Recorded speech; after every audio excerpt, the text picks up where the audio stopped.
Hello friends, இன்றைக்கி நாம் chicken biryani recipe தான் எப்படி பண்ணுறதுன்னு பார்க்க போகிறோம். பிரியாணினாவே எல்லாருக்குமே ரொம்ப பிடிச்ச ஒரு டிஷ்ஷு, எல்லா ஊர்லேயும் ட்ரை பண்ணக்கூடிய ஒரு டிஷ்ஷு. ஒவ்வொரு ஊர்லேயும் ஒவ்வொரு விதமான முறையிலையும் வெவ்வேறு விதமான டேஸ்ட்லேயும் சமைப்பாங்க. இன்றைக்கி நாம் ஆம்பூர் ஸ்டைலில் எப்படி பிரியாணி பண்ணுறதுன்னு தான் பார்க்க போகிறோம். ஆம்பூர் ஸ்டைல் பிரியாணியுடைய ஸ்பெஷலே மசாலாவும் இந்த மசாலாவை எப்படி ஃப்ரை பண்ணுறதோன்றதுல தான் இருக்குது. வீடியோவை ஸ்கிப் பண்ணாமல் பாருங்கள். அதுக்கும் முன்னாடி நம்ம சேனல் லக்கி வேர்ல்ட் சப்ஸ்கிரைப் பண்ணாதவங்க வீடியோ கீழே இருக்கிற சப்ஸ்கிரைப் பட்டனை கிளிக் பண்ணிக்கோங்க. கூடவே இருக்கிற பெல் பட்டனையும் கிளிக் பண்ணிக்கோங்க.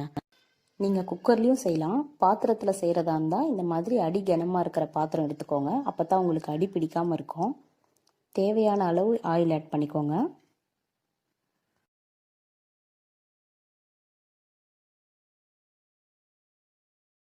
எண்ணெய் சூடானதும் பட்டை, கிராம்பு, ஏலக்காய் சேர்த்துருக்கேன். நாம் இஞ்சி பேஸ்ட், பூண்டு பேஸ்ட் தனித்தனியாக அரைச்சி வச்சுக்கணும். எண்ணெயிலேயே ஃபஸ்ட்டு நாம் பூண்டு பேஸ்ட் மட்டும் ஆட் பண்ணிக்கலாம். பூண்டு பேஸ்ட் மட்டும் ஆட் பண்ணி எண்ணெயிலே நல்லா கலந்து விட்டுக்கோங்க. பூண்டு பேஸ்ட் ஃபஸ்ட்டே ஆட் பண்ணுறதால கொஞ்சம் அடி பிடிக்கும். கைவிடாமல் கலந்துட்டே இருங்க.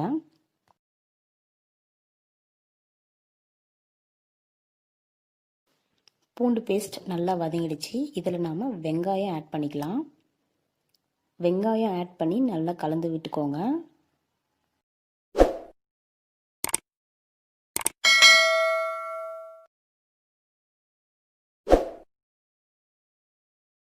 வெங்காயம் நல்லா வதங்கிடுச்சு. இதில் இஞ்சி பேஸ்ட் ஆட் பண்ணிக்கலாம். பூண்டு பேஸ்ட் தான் அதிகமாக ஆட் பண்ணணும். இஞ்சி பேஸ்ட் கொஞ்சமாக ஆட் பண்ணிக்கோங்க. ஒரு 3 ஸ்பூன் ஆட் பண்ணிக்கோங்க போதும். நாம் ஆம்பூர் ஸ்டைல் சிக்கன் பிரியாணி செய்கிறதுக்கு 1/2 கிலோ சிக்கன், 1/2 கிலோ பாஸ்மதி அரிசி எடுத்திருக்கோம். அதுக்கான அளவுகள் தான் நான் சொல்கிறேன். நீங்கள் எந்த அளவுக்கு சிக்கன் ப்ளஸ் ரைஸ் எடுத்துக்கிறீங்களோ அந்த அளவுக்கு நீங்கள் மசாலாவை இன்க்ரீஸ் பண்ணிக்கலாம். 1/2 kg ரைஸ்க்கு இந்த மசாலா போதுமானதாக இருக்கும். இப்போ வெங்காயம், இஞ்சி நல்லா வதங்கிடுச்சு. இது கூட நம்ம தக்காளி ஆட் பண்ணிக்கலாம்.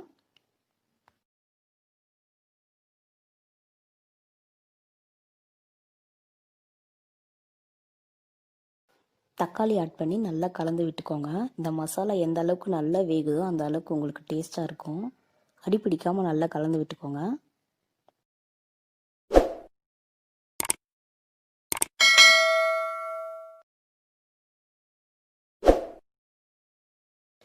வெங்காயம், தக்காளி நல்லா வதங்கிடுச்சு. இந்த அளவுக்கு வதங்கினா போதும்.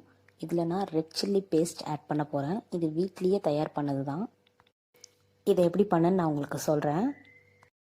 இந்த பேஸ்ட் 2லேருந்து 3 ஸ்பூன் ஆட் பண்ணிக்கோங்க. உங்களுக்கு எவ்வளோ காரம் தேவைப்படுதோ அந்த அளவுக்கு ஆட் பண்ணிக்கோங்க. இந்த பேஸ்ட்டுக்கு 15 காஞ்ச மிளகா சுடு தண்ணியில் 10 நிமிஷம் ஊற வச்சுட்டு மிக்சியில் அரைச்சி எடுத்துக்கிட்டேன். இந்த பேஸ்ட் தான் ஆம்பூர் ஸ்டைல் பிரியாணியோடைய ஸ்பெஷல்.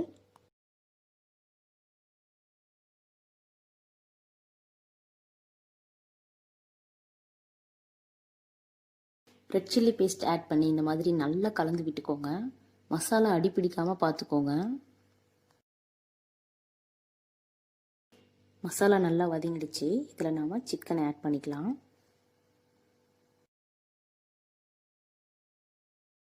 நான் 1/2 கிலோ சிக்கன் எடுத்திருக்கேன். சிக்கனை சேர்த்து நல்லா கலந்து விட்டுக்கோங்க.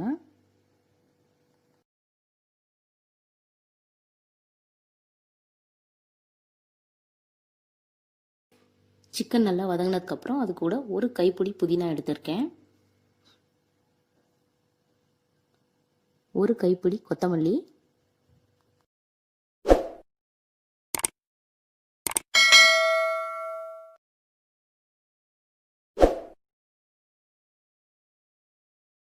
நல்லா கலந்து விட்டுக்கோங்க.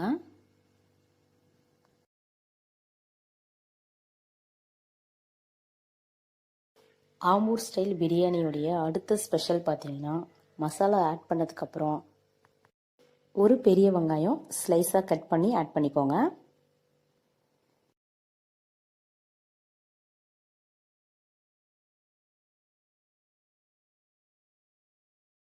இந்த மாதிரி நல்லா கலந்து விட்டுக்கோங்க.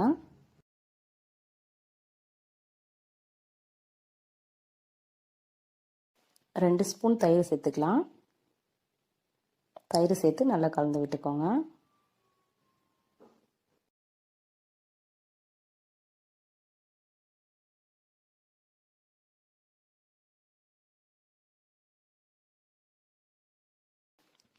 தேவையான அளவு உப்பு சேர்த்துக்கோங்க.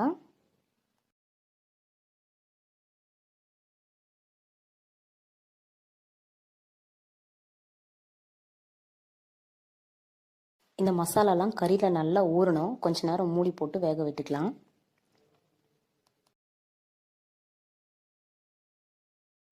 ரெண்டு நிமிஷம் ஆயிடுச்சு. இதை நம்ம ஓப்பன் பண்ணி நல்லா கலந்து விட்டுக்கலாம்.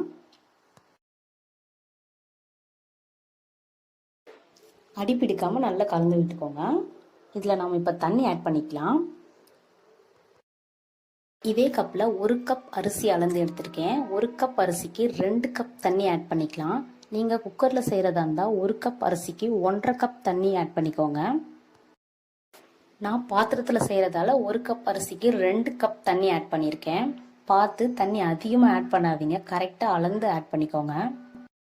தண்ணி அதிகமாக ஆட் பண்ணிட்டீங்கன்னா உங்களுக்கு சாதம் குழஞ்சிரும். இந்த மாதிரி நல்லா கலந்து விட்டுக்கோங்க.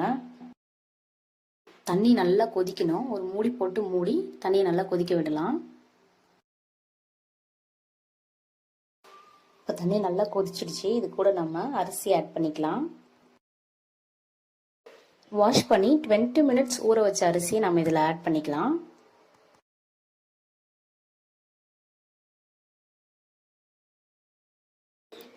அரிசி ஆட் பண்ணி நல்லா கலந்து விட்டுக்கோங்க. இது கூட நம்ம 1 லெமன் பிழிஞ்சு எடுத்திருக்கேன், அதையும் ஆட் பண்ணிக்கலாம்.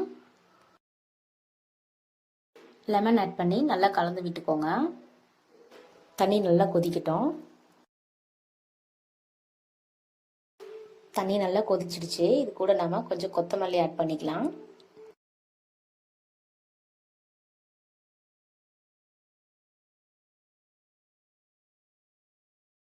நல்லா கலந்து விட்டுட்டு நம்ம ஒரு மூடி போட்டு மூடிடலாம். லோ ஃப்ளேமில் 10 நிமிஷம் வேகணும். அதுக்கப்புறம் நம்ம ஓப்பன் பண்ணி பார்க்கலாம்.